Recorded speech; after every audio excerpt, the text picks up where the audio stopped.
नमस्कार।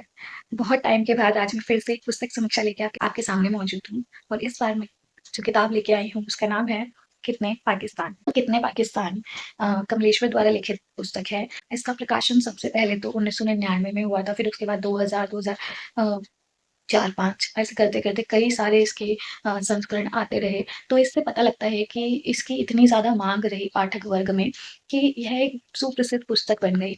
और इसे पढ़ने से पहले वैसे मुझे इतना कुछ बहुत यूनिक चीज़ की उम्मीद नहीं थी, क्योंकि मैंने पार्टीशन या विभाजन से संबंधित काफ़ी सारा साहित्य पहले से पढ़ लिया है। लगा इसमें ऐसे ही किसी परिवार की या किसी किरदार की कोई दुःख भरी कहानी होगी, बट नहीं। सबसे रोचक चीज़ इस पुस्तक की यही है कि इसमें किसी एक परिवार की, किसी एक किरदार की कहानी नहीं है। यह तो इतिहास के पन्नों को पलट-पलट के विभाजन के जितने भी कारण ऐतिहासिक बिंदु रहे, उन सब के बारे में बात करती है। तो उस हिसाब से इसका जो कथानक है, जो प्लॉट है, वो बहुत ही प्रयोगवादी है। इसीलिए यह प्रयोगवादी साहित्य में भी शामिल है। और इसकी लेखनी भी बहुत रोचक और बहुत अलग सी है, सामान्य उपन्यास जैसी नहीं। इसीलिए शुरुआती 50-100 पेजों तक तो मुझे मेरे दिमाग को इसके लेखन शैली को समझने में, उसे आत्मसात करने में समय लगा। मुझे बार-बार ऐसा लगता था कि अरे! ऐसा कैसे हो सकता है? क्योंकि इसमें कहीं-कहीं मैजिकल रियलिज़्म के एलिमेंट्स भी हैं और कहीं-कहीं निर्जीव वस्तुओं का मानव रूपी अलंकृतीकरण भी किया गया है। तो इस तरह से यह पुस्तक आपके दिमाग की तार्किक पुर्जों को झकझोरती है और ये सवाल करती है, नहीं ऐसे कैसे हो सकता है?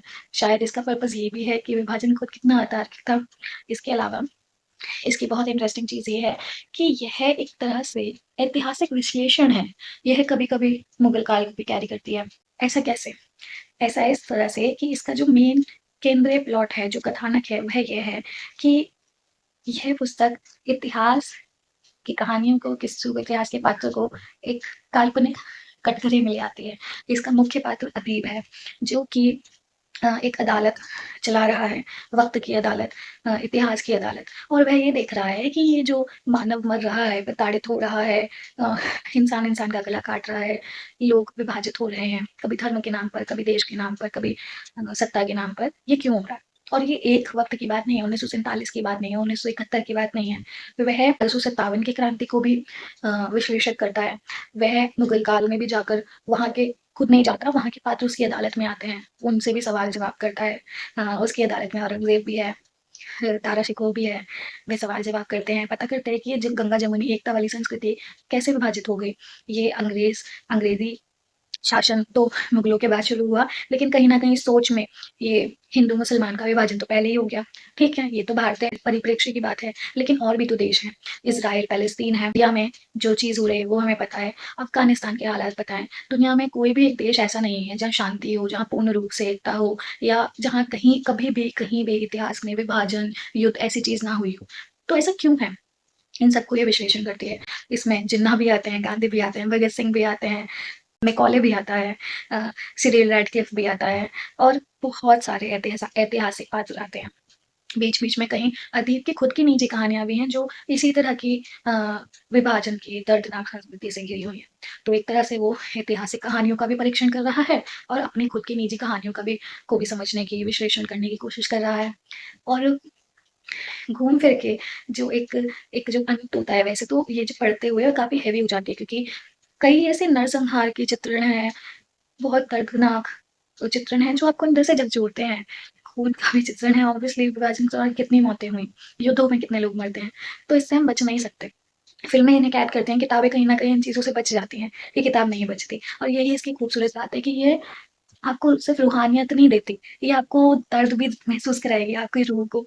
ये आपको कोई चीज़ों को रोमांटिसाइज़ करना नहीं सिखाएगी, ये प्लेन पेन आपके सामने परोस देगी कि पढ़ो। तो इसीलिए थोड़ा डिफ़िकल्ट भी हो जाता है इसे पढ़ना। मेरे को खुद 2 महीने इसे खत्म करने में लगे, क्योंकि मैं 10 पन्नों से ज़्यादा पढ़ ही नहीं पाती थी, इतना हेवी हो जाता था।